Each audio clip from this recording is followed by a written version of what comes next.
The video that changed everything. It was an ordinary Sunday afternoon in Chicago when my phone buzzed with a message from my Aunt Linda. She was known for sending funny cat videos, inspirational quotes, or sometimes those long family group chats that no one really read. I didn't think much of it as I opened the notification, but instead of a meme or a holiday recipe, there was a single video file, unlabeled, uncaptioned. I tapped play, expecting to see my little cousins showing off their new puppy, or maybe a clip from a barbecue I had missed. What came up on the screen made my stomach drop.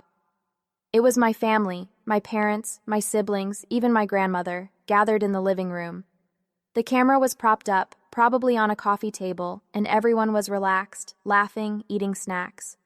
For a moment, it almost felt comforting, like I was there with them. But then the conversation shifted. My sister leaned forward, smirking. You know, Alex is such a burden, always needing help, always asking for something.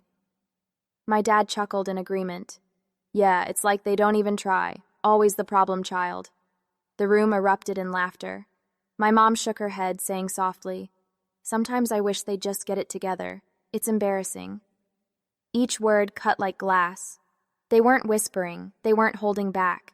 They were openly mocking me, as if I wasn't part of the same family I'd loved and defended my entire life. My chest tightened as I kept watching, unable to look away. Then came the moment that destroyed me. My aunt, yes, the same aunt who had sent me the video, looked straight into the camera, probably unaware it was recording. She said, Honestly, sometimes it feels like they're not part of this family at all, more like our mistake. Laughter followed. I froze. Their mistake. That's what they thought of me, not just the black sheep or the one who struggled now in tow, hen, but a mistake. My hands trembled as I stopped the video. A cold wave of betrayal washed over me, heavier than anything I had ever felt before. These were the people who had raised me, celebrated birthdays with me, sat beside me at Christmas. I had trusted them with my secrets, leaned on them in my weakest moments, and now I had undeniable proof of what they really thought. The irony was cruel. If my aunt hadn't messed up and sent that video by accident, I never would have known. They would have kept smiling to my face, pretending everything was fine while secretly tearing me apart behind closed doors. I sat on my bed for what felt like hours, staring at the phone, replaying the words in my head. Part of me wanted to delete the video, pretend I'd never seen it, and go on living in ignorance. But another part of me knew I couldn't unhear those voices. The truth was out now, and nothing would ever be the same. That was the moment everything shifted. I realized the people I thought I could count on had never truly seen me, never truly respected me. It was a painful awakening, but also the beginning of a journey I didn't know I needed. A journey of finding out who I was without their approval. And it all started with one accidental video, Shattered Illusions. I didn't sleep that night. Every time I closed my eyes, the words from that video replayed in my head like a cruel soundtrack. Burden, embarrassing, mistake. Each label burned into my mind, heavier with every repetition. I had always known I wasn't the golden child of the family. My brother Ryan had the stable job, the house in the suburbs, the perfect wife and kids. My sister Emily was the social butterfly, loved by everyone, always the center of attention at family gatherings. And then there was me, 26 years old, bouncing between jobs, still living paycheck to paycheck in a small Chicago apartment. But I never thought they hated me. The video proved otherwise. It was like pulling back the curtain and realizing the people you loved most were just actors playing roles when you were around. I felt sick, betrayed, and unbearably alone. The next morning, I stared at my phone for a long time. Should I confront them? Should I send the video back and demand answers? Or should I pretend I never saw it and save myself the humiliation? A notification pinged. A text from Aunt Linda. Oops, I think I sent you the wrong video yesterday. Please ignore it. My heart stopped. She knew. She had realized her mistake and was scrambling to cover it up. I read the text over and over, anger bubbling inside me. Ignore it? How could I possibly ignore hearing my own father call me the problem child? How could I forget my mom admitting she was embarrassed by me? I typed out a dozen replies, each more venomous than the last, but in the end, I didn't send any of them. Instead, I just turned off my phone and sat in silence. By evening, my best friend Jenna noticed something was wrong. She came over with Chinese takeout, waving egg rolls in my face to cheer me up. "Okay," she said, flopping onto the couch. "What happened? You look like someone ran over your puppy." I hesitated. Part of me was embarrassed to even say it out loud, but Jenna had been in my life since middle school, the one person I trusted completely. So I handed her my phone, pulled up the video, and let her watch. Her jaw dropped. "Are you kidding me? Your own family said this? This is disgusting." She threw her hands up, pacing the living room. "No wonder you've been off all day. Alex, I'm so sorry." Hearing her outrage made me feel both validated and exposed. Tears burned in my eyes. "I don't even know what to do, Jenna. Do I cut them off? Do I confront them? I feel like my entire childhood was a lie." She sat beside me, squeezing my hand. "You don't owe them anything. If they can talk about you like that behind your back, they don't deserve your loyalty. But—" She paused, looking thoughtful. "You deserve closure. You can't let this eat you alive without saying something." Her words stayed with me long after she left. Closure. That's what I needed. Not just silence, not just running away, but answers. So that night, I made a decision. I would go home next weekend, unannounced. I would walk back into that house, look them in the eye, and make them own the words they had spoken.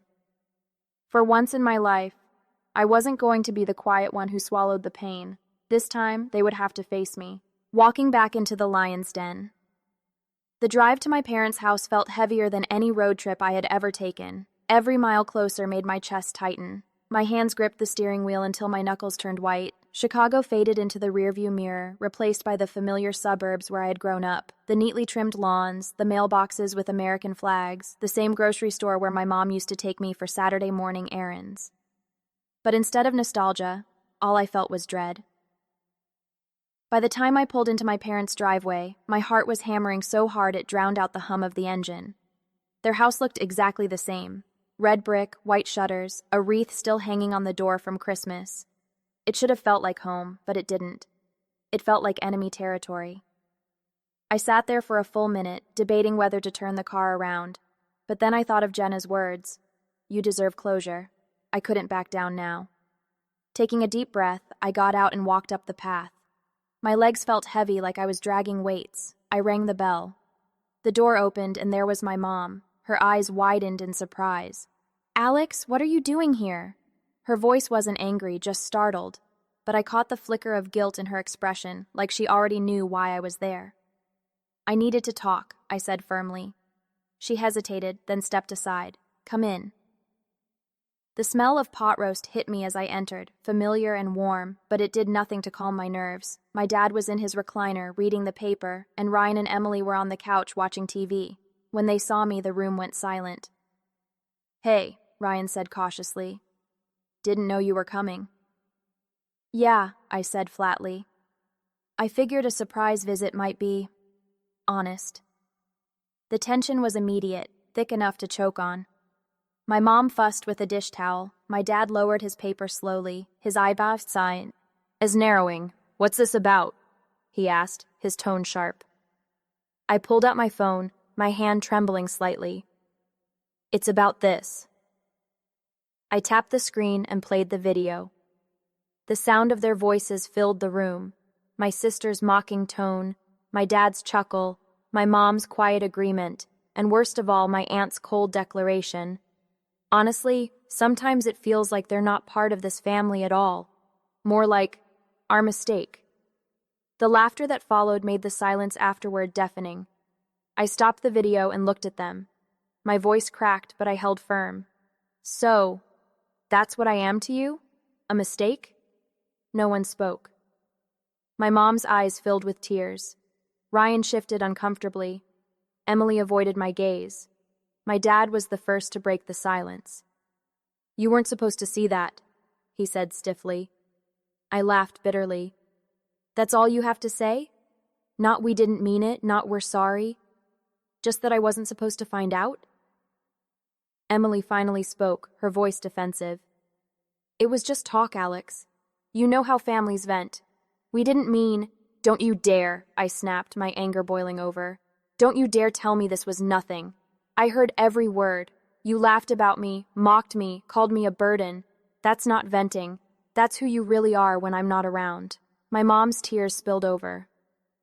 Alex, please, you have to understand. No, I cut in, my voice shaking. For once, you have to understand me. I've spent years trying to earn your approval, bending over backwards to make you proud. And this is what I get in return? The silence that followed was suffocating. My father's jaw tightened, my siblings stared at the floor, and my mom reached out but stopped short, as if she didn't have the right to touch me anymore. For the first time in my life, I wasn't the one shrinking in shame. I wasn't the one apologizing. For the first time, they were the ones sitting in silence, forced to confront the truths, the excuses and the echoes.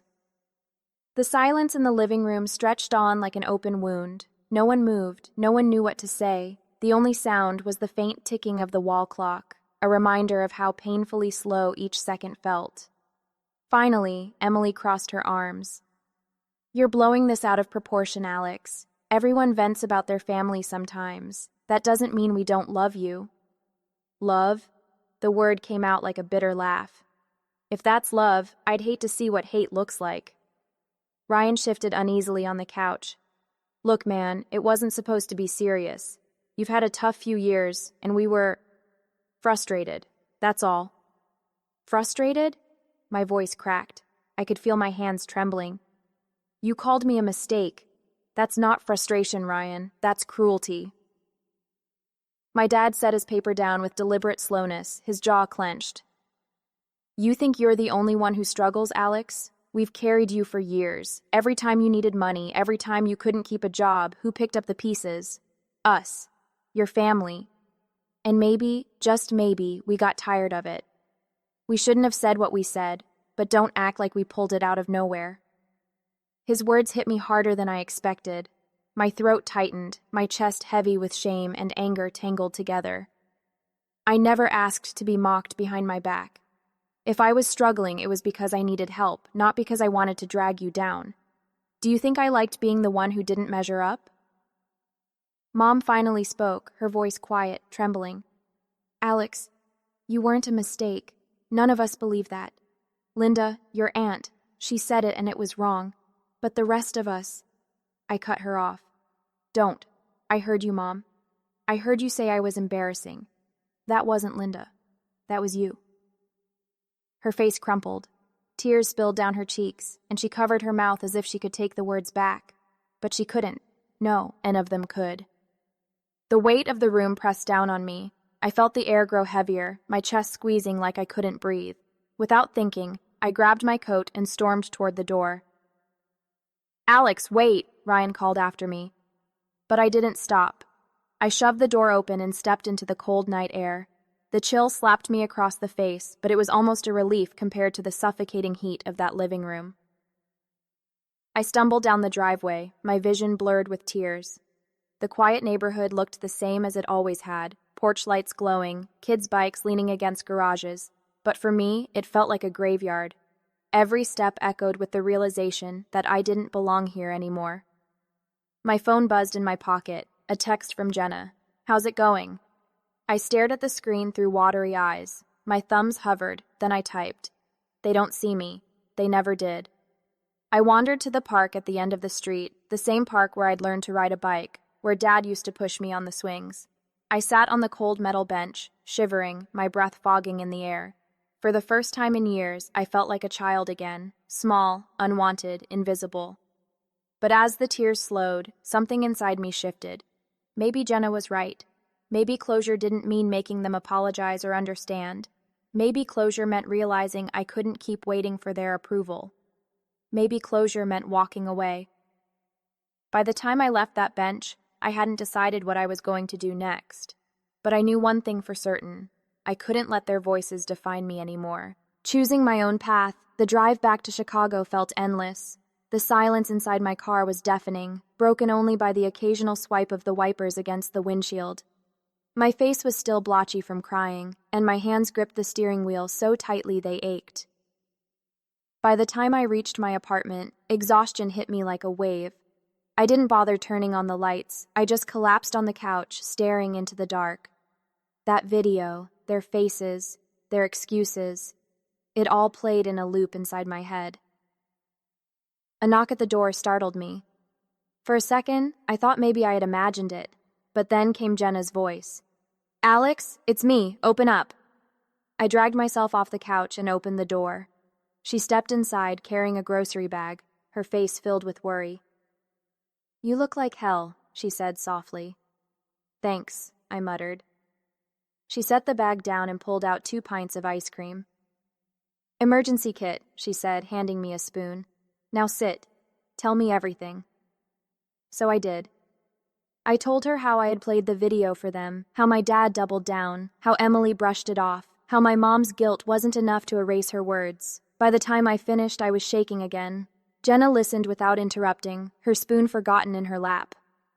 Finally, she said, "Alex, I'm glad you confronted them, but you can't keep hoping they'll suddenly change. Some people just don't." Her words stung, but they were the truth. I had spent years bending myself into knots, desperate for approval that never came. Even now, after the raw truth had been exposed, they still couldn't give it to me. "I don't know what to do," I admitted. "They're my family. Cutting them off feels wrong, but staying close feels impossible." Jenna leaned forward. "Family isn't just blood. Family is who shows up for you, who lifts you up instead of tearing you down. You've been clinging to them because you thought you had no one else. But look around, Alex. You have me. You have friends who care about you. You can build something new."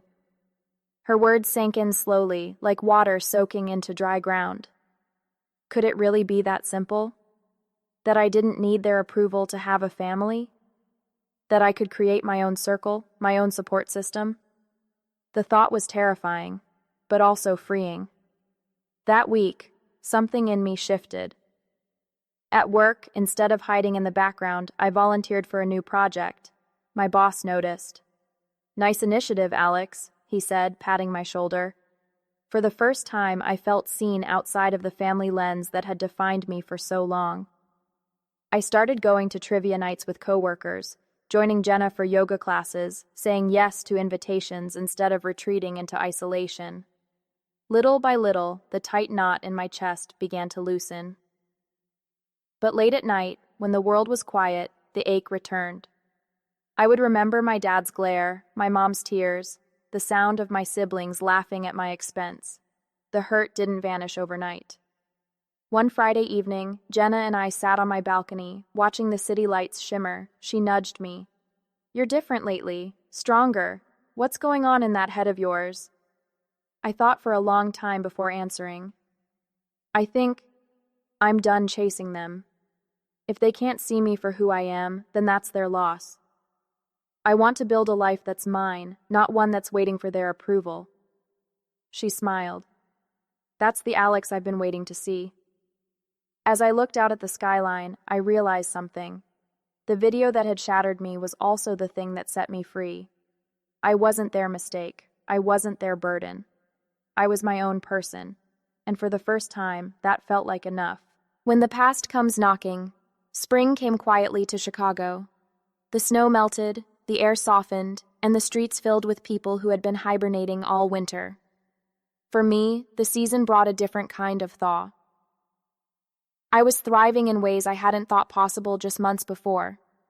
At work, the project I had volunteered for turned into a major success. My boss asked me to lead a small team, something I'd never imagined being trusted with. I wasn't just the guy scraping by anymore. I was building something solid, something I could be proud of. Even my apartment felt different. It wasn't just a place I crashed after long shifts, it was home. I hung up photos of trips I'd taken with Jenna, framed a couple of my sketches from art school, and bought a thrifted armchair that made the space feel lived in. For once, I wasn't ashamed to invite people over. But the peace I had carved out for myself didn't last. The past, it seemed, wasn't content to stay buried. It started with a phone call. An unknown number lit up my screen late one evening. Normally I would have ignored it, but something told me to answer. "Hello?" "Alex." The voice was hesitant, but unmistakable. Emily. I froze. What do you want? She sighed. I know I'm the last person you want to hear from, but I need to see you. It's about Dad. My stomach dropped. What about him? He had a heart scare last week. He's okay now, but it shook him up. It shook all of us up. And, Alex, he wants to see you. The words hit me like a punch. My dad, the same man who had looked me in the eyes and called me a burden, wanted to see me? I didn't answer right away. Memories of Christmas night flooded back. The mocking laughter, the anger, the betrayal. I could still feel the sting of his words echoing in my chest. Alex, please, Emily said softly. Whatever happened, we're still family. Maybe this is a chance to... Don't, I cut in. My voice shook, but I held my ground. Don't act like you weren't part of it. I heard you too, Emily.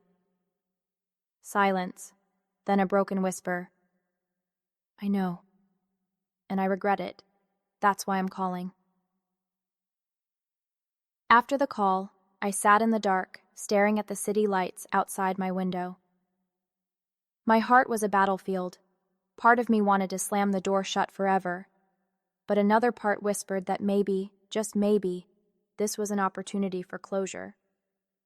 Jenna found me like that, still frozen with the phone in my hand. What happened? She asked gently. I told her everything. She listened quietly, then said, Alex, you don't owe them anything, not after what they did. But if you go, do it for you, not for them. Go if you think it'll give you peace, not because they suddenly realized they need you. Her words stayed with me. The following Sunday, I found myself pulling into my parents' driveway. The house looked the same, white shutters, neatly trimmed lawn, but to me it felt foreign, almost hostile. I sat in the car for 10 whole minutes, gripping the steering wheel, debating whether to turn around. Finally, I forced myself out. My heart raced as I walked up the steps and rang the doorbell. When the door opened, my mom stood there, her face etched with both relief and guilt. Alex, she whispered, tears in her eyes. Behind her, I saw him. My dad. Sitting in his recliner, thinner than I remembered, a blanket over his legs. His eyes met mine, and for the first time in years, I didn't see just anger, I saw fear, vulnerability. Son, he said, his voice rasping, we need to talk. And just like that, the past and the present collided, and I realized my journey was far from over. Words we never said. The living room smelled like lemon polish and old books, just as I remembered. But everything else felt different, smaller somehow, tighter, as if the walls themselves were holding their breath. I sat on the edge of the sofa, my hands clenched together. Across from me, Dad shifted in his recliner, the blanket slipping slightly off his knees.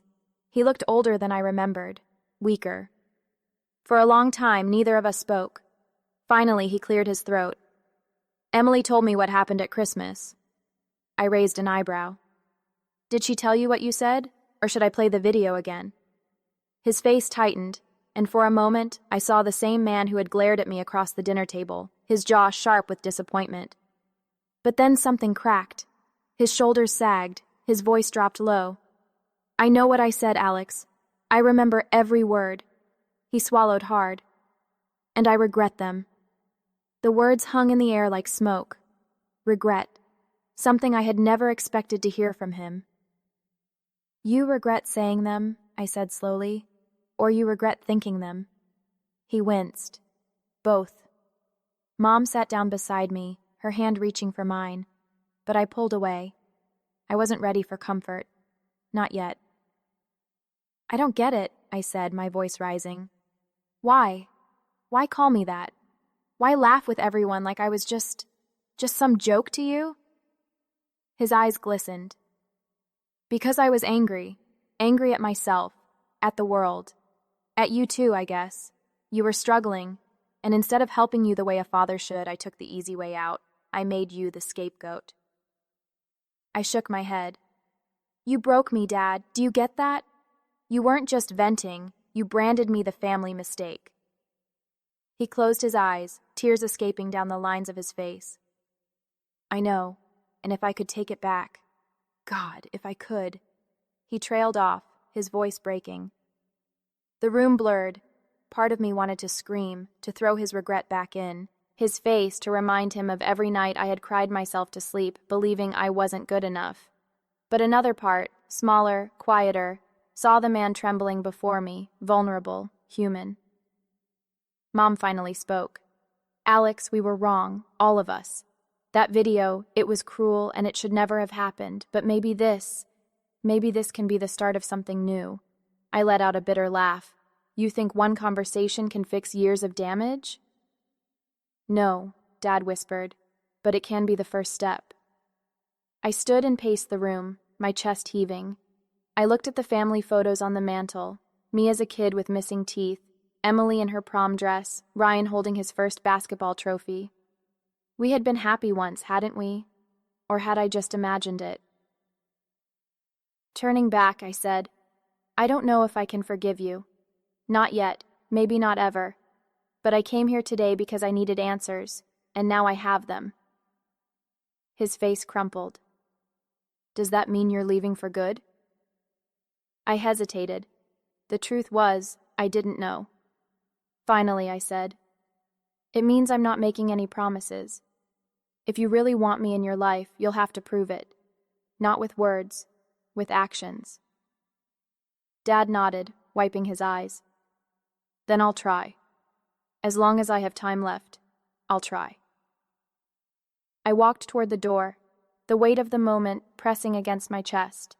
Before stepping outside, I paused and looked back. For the first time, I saw not the man who had called me a burden, but the man who was afraid of losing his son. It didn't erase the pain, but it was a start. Drawing the line, the drive back from my parents' house was quiet, but inside my head it felt like a storm.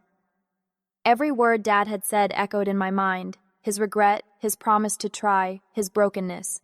For years I had longed to hear him admit he was wrong, and now that he had, I wasn't sure how to feel, relieved, angry, sad, maybe all three. When I pulled into my apartment lot, Jenna was waiting by the entrance with 2 mugs of coffee. She had that look, half worried, half hopeful. Well, she asked as I got out of the car. I took the cup from her, savoring the warmth in my hands. He apologized, said he regrets it all. Her eyebrows lifted. And do you believe him? That's the problem, I muttered. Part of me does. He looked different, vulnerable. But another part of me remembers every time he cut me down, every time I was made to feel like I didn't belong. She touched my arm. You don't have to forgive him today, or ever. What matters is what you need, not what they want. That night, I lay awake staring at the ceiling. The truth was, I didn't want to cut them off completely. Despite everything, they were my family. But I also couldn't go back to being the version of me who tolerated anything just to keep the peace. So I made a choice. The next week, I sent a message in the family group chat, the same chat where they'd once joked about me like I wasn't even part of it. My fingers hovered before I hit send. I'm willing to stay in touch, but on my terms. No more mocking, no more backhanded comments. If you want me in your life, respect me. If not, I'm fine walking away. For a while, no one replied. Then Emily responded, I hear you, and I'm sorry, Alex. I'll do better. Mom followed. We love you, always have. We'll respect your boundaries. Ryan sent nothing, Dad either, but maybe silence was its own kind of answer. In the weeks that followed, I stuck to my boundaries. If my mom called, I answered, but only when I had the energy. When Emily invited me to dinner, I brought Jenna with me so I wouldn't feel cornered. And when Ryan texted once, half-heartedly, I didn't rush to reply. For the first time, I wasn't bending myself to fit their comfort. Meanwhile, my own life continued to grow. At work, I earned a promotion. I started taking night classes in digital design, something I'd always loved but never had the courage to pursue. Jenna and I planned a summer trip to Portland, and I realized I was building something I had never had before, a life that was mine. One evening, Dad called. His voice was thin, tired. Alex, he said, I know I don't deserve it, but I'd like to see you again. Maybe we could watch a game, just the 2 of us. I didn't answer right away. Old instincts told me to rush over, to give him what he wanted, but I reminded myself I had choices now. "Not yet," I said finally. "I'm not ready, but I'll let you know when I am." He was quiet, then whispered, "Fair enough, I'll wait." After I hung up, I sat on the balcony with Jenna, watching the city pulse with life. For the first time, I felt steady, strong. I hadn't forgiven them completely. Maybe I never would, but I had drawn the line, and for once, they had no choice but to respect it. I wasn't their mistake anymore. I was my own beginning. The final test. Summer settled over Chicago with its heavy heat and restless nights. Life had been moving forward, my classes, my job, Jenna's constant support, but healing isn't linear. Some days, I woke up proud of my progress. Other days, the echoes of that video still stung like fresh wounds. Then one Tuesday afternoon, while I was wrapping up work, my phone buzzed with an urgent call from Emily. "Alex," she said, her voice shaking. "It's Dad. He collapsed. They rushed him to the hospital." My chest tightened. For a moment I couldn't breathe. All the old instincts rushed back. Panic, guilt, the desperate need to fix everything. But then I remembered Jenna's words, my own boundaries. I closed my eyes and forced myself to stay steady. "I'll come," I said finally, but only to support, not to be the punching bag again. When I arrived at the hospital, the sterile smell of antiseptic filled my nose. Mom was pacing in the waiting area, her face pale. Ryan sat in the corner, arms folded, avoiding eye contact. Emily ran up and hugged me. "He's stable now," she whispered, but it was close. I nodded, then walked past them toward Dad's room. Inside, he lay hooked up to monitors, his face pale but conscious. His eyes flicked to me, and something in them softened. "You came," he rasped. I stood at the foot of the bed, arms crossed. "I came because I wanted to, not because I owe you." A faint smile touched his lips. "Fair enough." For a while we sat in silence, the beeping of the heart monitor filling the room. Finally he spoke. "I've been thinking a lot since Christmas, about how I treated you, about the kind of father I was." He paused, his voice catching. "I don't want my last chapter to be one where my son hates me." The words cut deep. I wanted to give in, to embrace him, to let forgiveness wash away years of pain. But another part of me, the part that had fought so hard to, reclaim myself, held back. "I don't hate you," I said quietly, "but I can't erase what happened. Forgiveness isn't a gift you just demand. It's something you earn, and I need more time." He nodded weakly. "Time I might not have." The weight of that truth pressed on me. But instead of collapsing under it, I stood taller. "Then spend whatever time you have showing me who you really want to be. Not the man from that video, not the man who tore me down, the father who's willing to try." His eyes brimmed with tears. He whispered, "I'll try." I left the room with a strange calmness. For once, I hadn't abandoned myself to please him. I had spoken my truth and held my ground. In the waiting area, Ryan finally looked up. His face was tight with shame. "Alex, I was an ass too. You didn't deserve it." It wasn't a full apology, but it was a start. I nodded. "If you mean it, prove it. Same rules apply to you." Emily smiled faintly through her tears. "We'll do better, I promise." That night, Jenna picked me up from the hospital. As the city lights blurred past the car window, she reached for my hand. "You okay?" I exhaled slowly. "Yeah. For the first time, I think I am. Because this time I didn't lose myself to their chaos. I stood my ground." She squeezed my hand. "That's the Alex I know." Looking out at the skyline, I realized the video that once shattered me had become something else entirely. It was the crack that let the light in, the moment that forced me to stop waiting for their validation and start building my own. Whatever happened next, with Dad, with Emily, with Ryan, I knew one thing for certain. I was no longer their mistake. I was my own redemption, my own ending.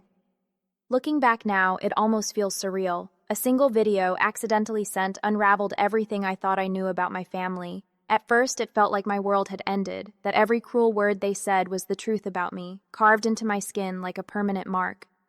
But it wasn't the end, it was the beginning. That video forced me to see reality. For years, I had been living in denial, telling myself that if I just tried harder, worked longer, smiled brighter, maybe they would finally accept me. I believed their love was conditional, and I bent myself in every possible way trying to earn it. When I watched them laugh at me, call me a burden, label me a mistake, I realized the love I was chasing had never been real, not the way I needed it to be. And in that shattering moment, I had a choice. Let their words define me forever, or finally define myself. I won't pretend it was easy. Walking away from family never is. There were nights when I cried until I was empty, mornings when I woke up questioning if I had made the right decision. Guilt whispered in my ear that I was ungrateful, selfish, broken.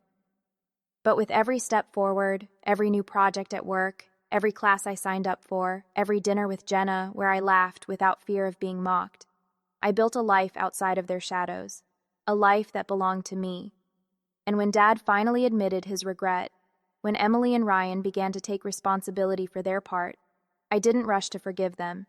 Because forgiveness is not about erasing the past, it's about protecting your future. I learned that boundaries are not walls to keep people out. They are doors you control. If someone wants to be in your life, they walk through those doors with respect. If they can't, they stay outside. Simple as that. Do I still love my family? Yes. Love doesn't just vanish. But love without respect is poison. Love wit. That accountability is manipulation. If they want to rebuild something with me, it will be on my terms, brick by brick. And if they fail, then I still have myself, and that's enough. To anyone listening who has felt like the outcast in their own family, who has been called names behind their back, or treated like they will never measure up, I want you to hear this. You are not their mistake. You don't need their permission to be whole. You don't need their approval to live fully. You don't need their validation to prove your worth. What I discovered is this. Sometimes the family we're born into is not the family we're meant to grow with. Sometimes family is found in friends who show up with ice cream when you're broken, in coworkers who cheer for you when you succeed, in the quiet voice inside you that refuses to give up even when everyone else has counted you out. The night I watched that video, I thought my story was over, but in truth, it was just the first page of a new chapter, a chapter where I'm not defined by their words but by my own choices. My dad may or may not change, my siblings may or may not prove their remorse, but I will keep moving forward, carrying the lesson that pain can break you, or it can shape you. And me, I chose to let it shape me. Because I'm no longer the family's mistake. I'm Alex. I'm enough. And this is my ending. Or maybe my beginning.